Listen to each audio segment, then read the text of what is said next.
Hey YouTube, it's iMage and welcome to my third Tormented Demons guide. I believe this one is actually the most in-depth, coming with a overload guide and a non-overload guide.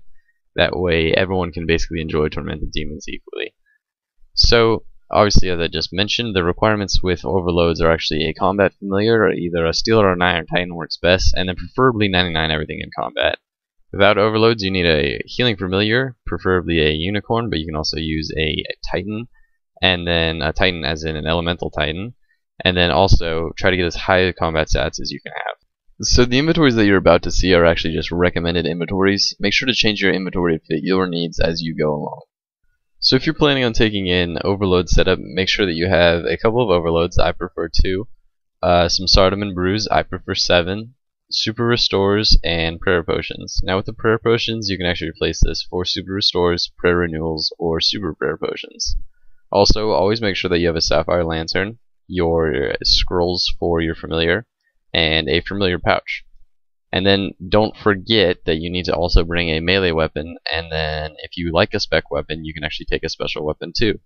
I take an Enhanced Excalibur just because I don't have Dragon Claws right now. I would actually prefer Dragon Claws if I could. If you're planning on going without overloads, make sure that you have a special weapon, a switch, a dark light, a sapphire lantern, 2 unicorn pouches or other healing familiar, n amount of scrolls, 1 rock tail, 2 super or extreme sets if you want, and then the rest are actually prayer potions. The goal of this method is actually to not take any damage by just switching your prayers at all times. So for the next choice that you have is actually between range and melee or mage and melee. You have to have 2 different types of combat styles, and I do not recommend using range and mage as the 2 that you're going to use, mainly because they do not do the most damage possible, and because it takes a long time to switch between gears, and it's not always viable to use a magic setup with a range gear and vice versa. So as far as mage goes, you almost always want to have Ganodermic, and this is just because Ganodermic actually provides a very tanky bonus armor. You can use this or Virtus, but I don't think that'll be as viable for most players. Ganodermic is also a great magic armor, and it's not like most other magic armors where they're very squishy and they don't have a lot of defense. Also, if you're going to be using a mage setup, remember that you have to have a melee item, so bring the best melee item that you have. And you either need to use Polypore or Storm of Armadillo, because those are the 2 highest damage per second spells right now in the game. As a typical range setup, you'll either want to have Royal D'hide Armor or Black D'hide Armor, depending on what you can use. I recommend using a Rune Crossbow and Rod Bolts because they do a lot of damage for the price. Or you can actually use the new crossbow that came out today, the Armadillo Crossbow, and use any bolts that you would like as long as they maintain a price. Also remember that you have to bring a melee weapon along with this. There are multiple lures that you can actually find in the Tormented Demon Caves, but the first one that I recommend starting out, as it's easy to use and not very complicated, is the northeastern spot. Now the next section is actually me going to Tormented Demons at the northeastern spot, and this is actually the only lure that I'm going to be showing in this video. So once you get into the center room, I'm assuming that you know where it is because it's from the quest. Actually run over here, and the first thing that you should see is a tormented demon coming up over on this side of the cavern. Now what we're actually going to be doing is using the northeastern lure, and this lure is actually just because there is a northeastern place to kill tormented demons. Now this is the tormented demon that I'm actually talking about.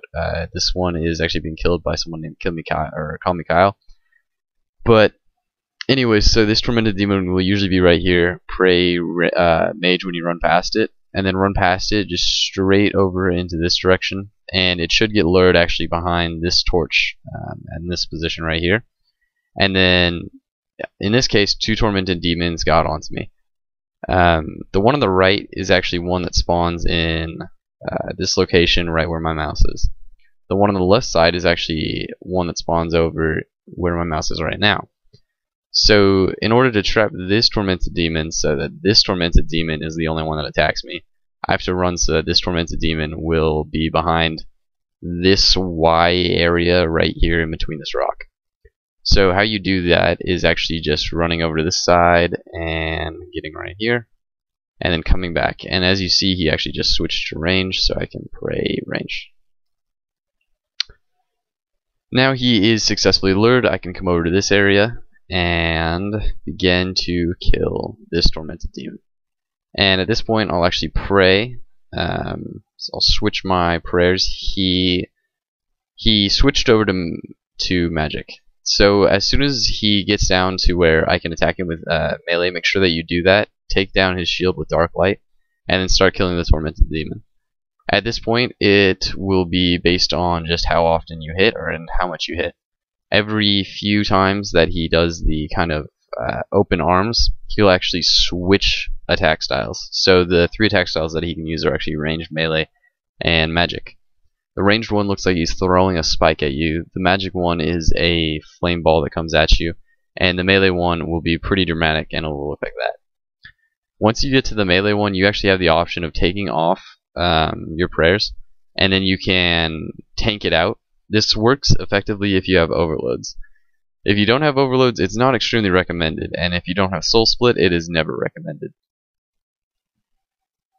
The only reason why people do this is that you don't have to worry about switching prayers, because the Tormented Demon will not change styles if you are not praying against it. The other thing that you have to worry about when killing Tormented Demons is a kind of a secondary attack that they get when they change styles. It'll be another mage attack that goes off to the side. And remember that if you take too long to kill the Tormented Demon, which will only really happen if you don't have overloads, the shield will come back up, and then you'll have to take it down with Dark Light again.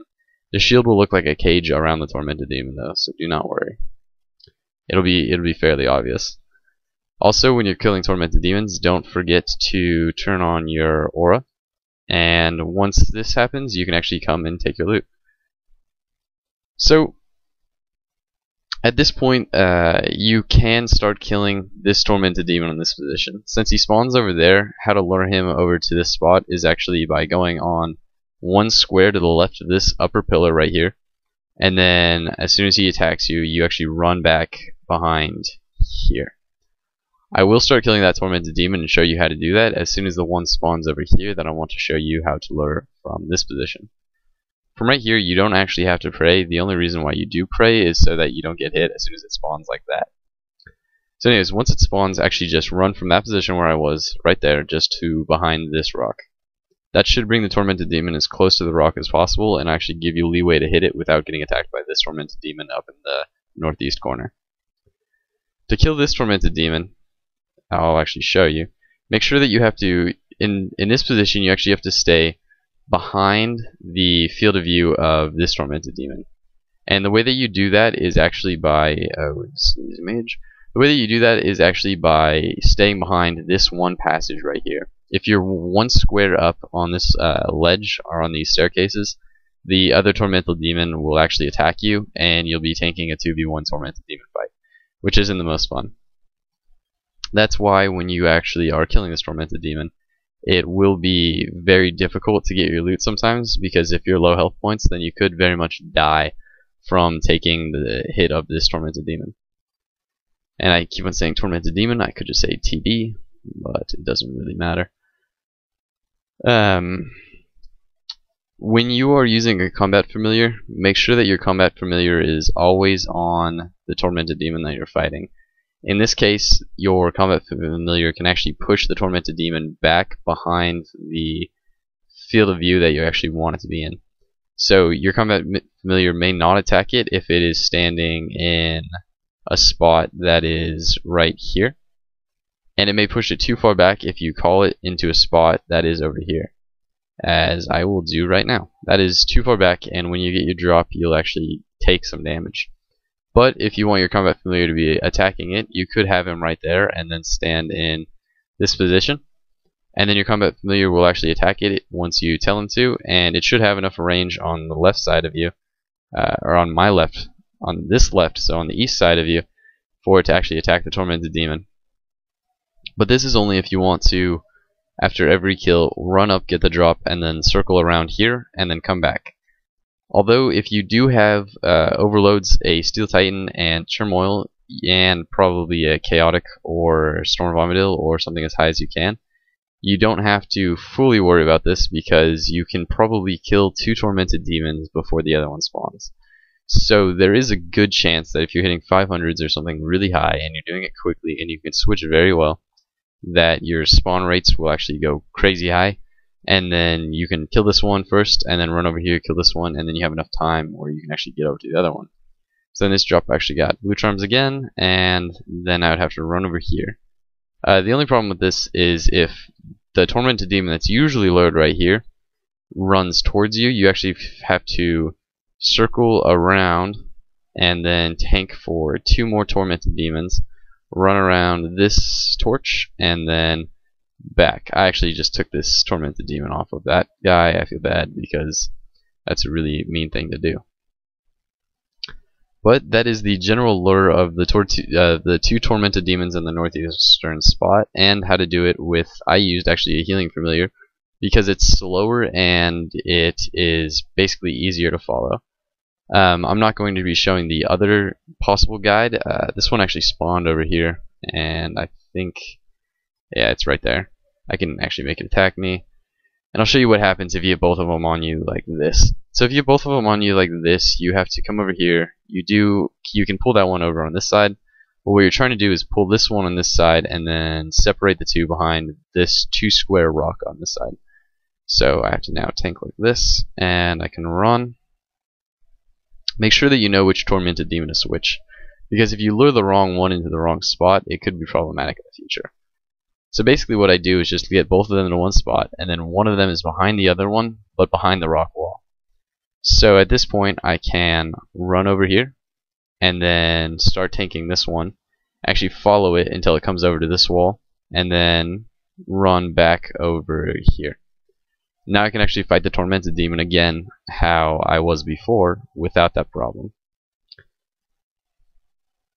For some general tips, 1, if you get crushed, you can actually run into the center of the room and then lure every tormented demon over to the northeastern spot, and that way there will be 6 tormented demons on one spot, and then no one can really actually tank out that many tormented demons, even if they have full Torva and a divine.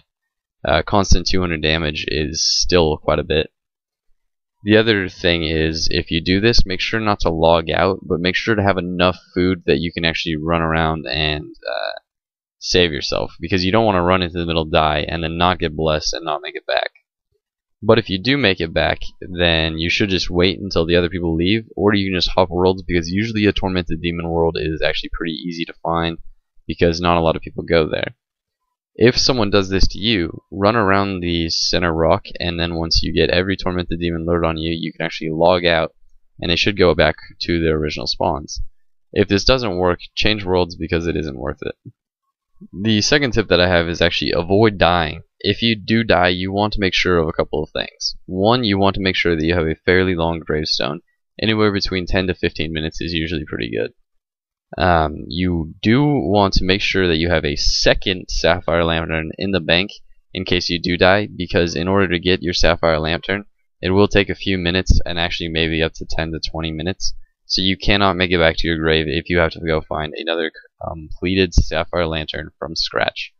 This will actually save you a bunch of time, and finally, you will probably not be getting a bless if you die at tormented demons. For the final tip, the drop rate of Dragon Claws is actually about 1 in 150 kills. Now, the worst drop rate that I've seen is actually 1 in 1,500 tormented demon kills, but I've also seen that same person get 3 back-to-back Dragon Claws. So all you have to do is basically persevere, and eventually you will get them, as they are guaranteed after quite a bit of time put into this. So if you have any questions, feel free to leave them as a comment or personal message me on YouTube. I will respond to everyone that asks a question as long as I see it. The next thing is, if you like this video, make sure to like the video, it's very appreciated, and subscribe if you want to see more guides or content from me myself. I actually do make commentaries and have a basically series kind of videos that are going on right now. And finally, thank you guys for watching, and goodbye.